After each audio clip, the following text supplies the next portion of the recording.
Biglang napansin ni Chung si Bichun, kaya tinanong niya kung ano ang ginagawa niya. Pero pakiusap ni Beck kung pwede siyang sumama saglit. Pagkatapos lumabas ng second papunta sa kakahuyan, umupo si Chung sa isang bato dahil pagod siya, ngunit iniisip ni Beck na siya ay kumikilos tulad ng isang nasa katanghaliang gulang na lalaki, kahit na siya ay napakabata pa. Nagpasalamat si Beck kay Chung sa pag-avail ng kanyang oras, ngunit sinabi ni Chung na hindi na kailangang magpasalamat, dahil siya ang nakatatanda ni Chung. Gayunpaman, tinanong niya kung bakit dinala siya ni Beck sa isang madilim na lugar, at nagtanong kung sasalakayin ba niya siya tulad ng huling pagkakataon. Biglang sinabi ni Beck na nakita niya ang laban ni Chung laban kay Jumaon, at nagkaroon siya ng napakalaking tagumpay, ngunit sinabi ni Chung na ito ay wala. Sinabi ni Beck kay Chung na kahit na ang iba pa niyang mga nakatatanda ay medyo kinilig dahil doon, ngunit ang sabi niya ay tila nagsalungat ang kanilang damdamin ngayong hamupa na ang kanilang pananabik. Bigla, tinanong ni Chung kung ano ang gustong sabihin ni Beck, at sinabihan siyang huwag magpatalo sa paligid. AD, diretso sa punto. Biglang sinabi ni Beck na gusto niyang lumakas at sinabing hindi niya kilala si Chung kung napagtanto ito ni Chung, ngunit hindi madali para sa kanya na tanungin ito kay Chung, dahil siya ang nakatatanda ni Chung. Gayunpaman, sinabi ni Beck na kahit gaano siya kahirap mag-isip, wala siyang nakikitang mas magandang paraan. At sinasabing hindi siya nagtitiwala sa mga turo ng kanyang nakatatanda. Iniisip na lang niya na iba ang matututunan niya sa mga ito sa natutunan niya kay Chung. Sinabi ni Beck na ayaw niyang aminin ito, ngunit nag-aalala siya na kung walang magbabago, malalampasan siya ng mga third-class na disipulo, at iyon ay isang bagay na hindi niya papayagang mangyari. Tinanong ni Chung kung sinasabi ni Beck na kaya niyang lunukan ang kanyang pride, at hiniling sa kanya na turuan ang third-class disciples, kasama siya, na sinagot ni Beck, tama. Nang tanungin ni Chung kung bakit niya gagawin iyon, nag-alala si Beck, at sinabi ni Chung na sinabi na niya sa kanya na ito ay mahirap at wala siyang mapapala rito. Nang tanungin ni Chung kung bakit niya ilalagay ang kanyang sarili sa ganoong problema, sinabi ni Beck na galing sila sa iisang sekta, ngunit sinabi ni Chung na hindi niya narinig iyon. Nahati na niya ang kanyang oras para bantayan ang pagsasanay ng mga kapwa niya third-class disciples. Sabi ni Beck, kung ganoon ang iniisip ni Chung, kung gayon walang dahilan para turuan niya ang mga third-class na disipulo, ngunit tinuturuan niya pa rin sila. Nang tanungin ni Beck kung bakit ginagawa iyon ni Chung, nagtanong si Chung, sino ang nakakaalam kung bakit? At nagtataka rin siya. Nagtataka si Beck kung bakit ginagawa iyon ni Chung, at kung bakit siya makakakuha ang third-class disciples, ngunit hindi mula sa second-class disciples. Tinanong ni Beck kung hinihiling siya ni Chung na magpasakop sa kanya. Si Chung, na may pilyong ngiti, ay nagsabi sa kanya na huwag siyang ipamuka sa kanya na siya ay isang immoral na tao, dahil hindi siya nagsabi ng ganoong bagay. Sabi ni Beck, may mga patakaran sa Mount Wasek. Ngunit tinanong ni Chung kung nakita ba ni Beck kung paano nagsasanay ang third-class disciples, na sinagot niya, nakita niya sila. Naaalala ni Beck na halos gumagapang sila sa buong oras, at biglang sinabi ni Chung, kung alam niya, kung gayon ay ginagawang madali ang mga bagay. Tinanong ni Chung kung sa palagay ni Beck ay kaya niyang sanayin siya sa paraan ng pagsasanay niya sa mga kapwa niya disipolo, kung ituring niya si Beck bilang kanyang nakatatanda. Sinabi ni Chung na nagawa niya itong gawin sa parehong class senior brothers niya kahit papaano, ngunit kung makikipagtalo siya sa kanyang mga senior, tiyak na parurusahan siya ng mga grand senior. Iniisip ni Beck na ang ibig sabihin nito ay magagawa ito ni Chung kung gugustuhin niya, dahil hindi naman niya sinasabing imposible ito, sadyang may iba't ibang problema. Biglang sinabi ni Beck na ang tanging makakatanggap ng pagtuturo ay isang disipulo. Kaya't sinabi niyang ituturing niya si Chung bilang kanyang Panginoon sa oras na matututo siya sa kanya. Tinanong ni Chung kung sinasabi ni Beck na ituturing niya siya bilang master sa oras na matututo siya sa kanya, at kung isumpa siya ni Beck pagkatapos ng pagsasanay, hindi siya papayagang gumawa ng anuman tungkol dito. Sabi ni Chung, kung magpapasa si Beck, dapat niyang gawin ito ng buo, hindi lang para sa panahon ng pagsasanay, kundi habang buhay. Sinabi ni Chung, kung hindi iyon magagawa ni Beck, wala siyang magagawa para sa kanya. Kaya napabuntong hininga si Beck, pero iniisip ang teknik na ginamit ni Chubb, pumayag siya at sinabing, hindi na niya junior si Chung.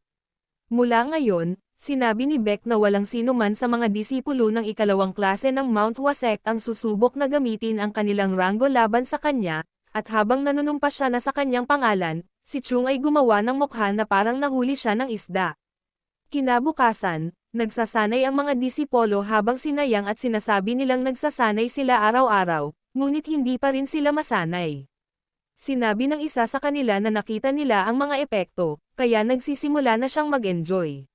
Ngunit bigla silang nagulat nang makita ang mga senior second-class disciples na nakatayo sa training ground habang ang third-class disciples ay nagtataka kung bakit nandoon ang mga senior. Sinabi ni Chung na sa wakas ay nandito na sila.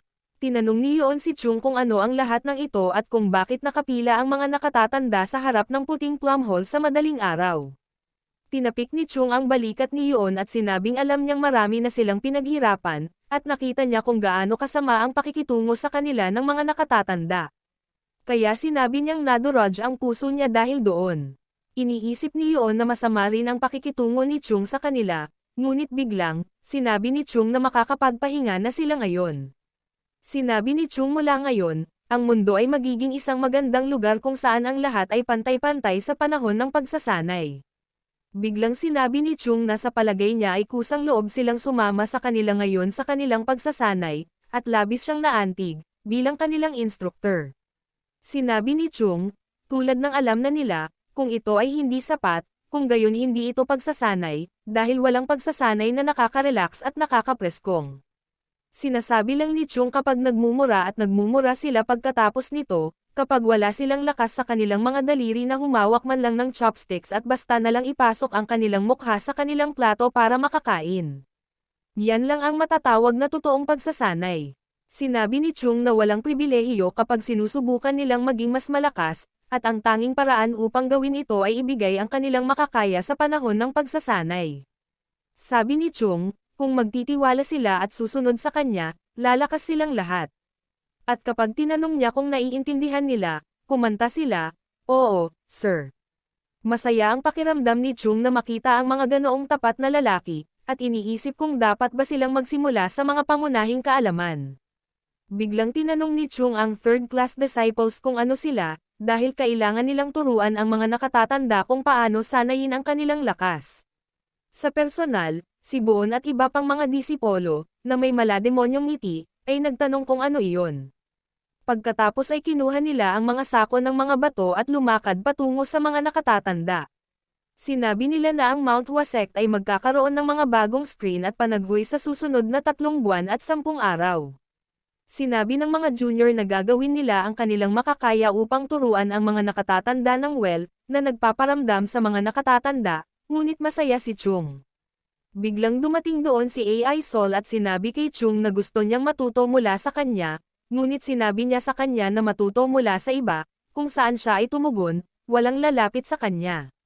Samantala, nakita ni Chung na abala ang mga disipolo sa pagsasanay sa mga nakatatanda, at walang darating para magsanay. Sabi ni Aiso, Chung, kung matututo siya mula sa kanya, hindi niya siya patatawarin, kahit sumigaw siya para humingi ng tulong, na sinagot niya, iyon mismo ang gusto niya.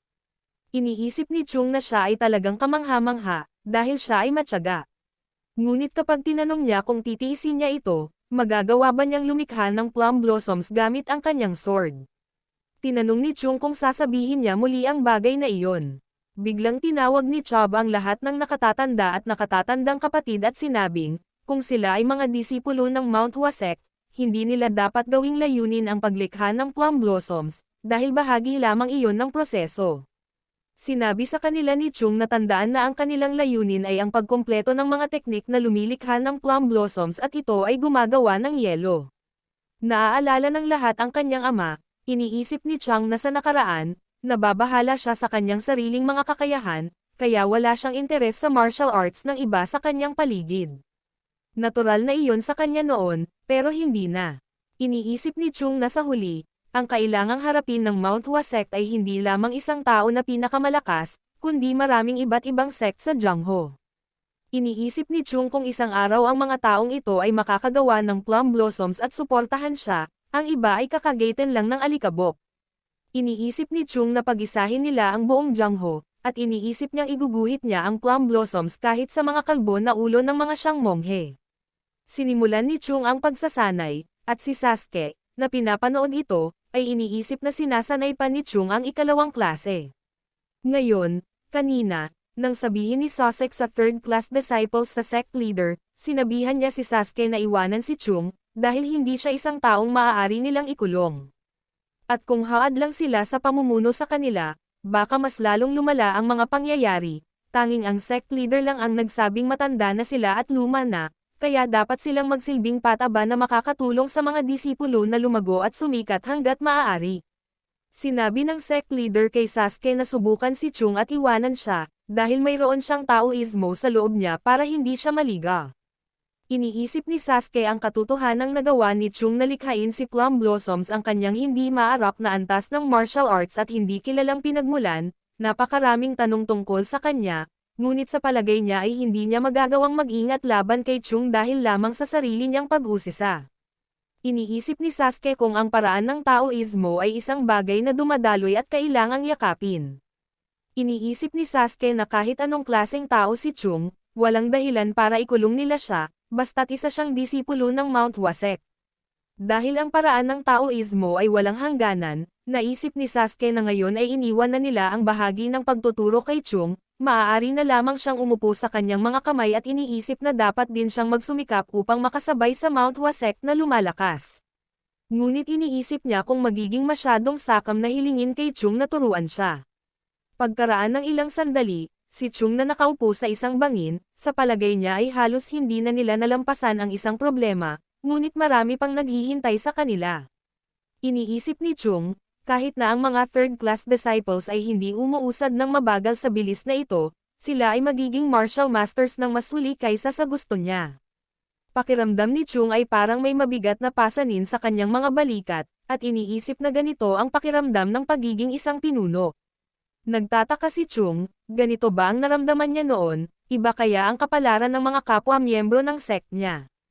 Umiling-iling si Chung, sinabing hindi na ito mahalaga ngayon, at ang mahalaga ay ginagamit niya ang nakaraan bilang pundasyon upang makagawa ng mas mahusay na mga desisyon sa kasalukuyan at lumikha ng mas magandang kinabukasan. Sa palagay ni Chung, habang nagsasanay, nararamdaman niya ang paglaki nito ng dahan-dahan, ngunit walang shortcut para dito, kaya kailangan niyang sumulong ng walang hanggan at sundin ang proseso.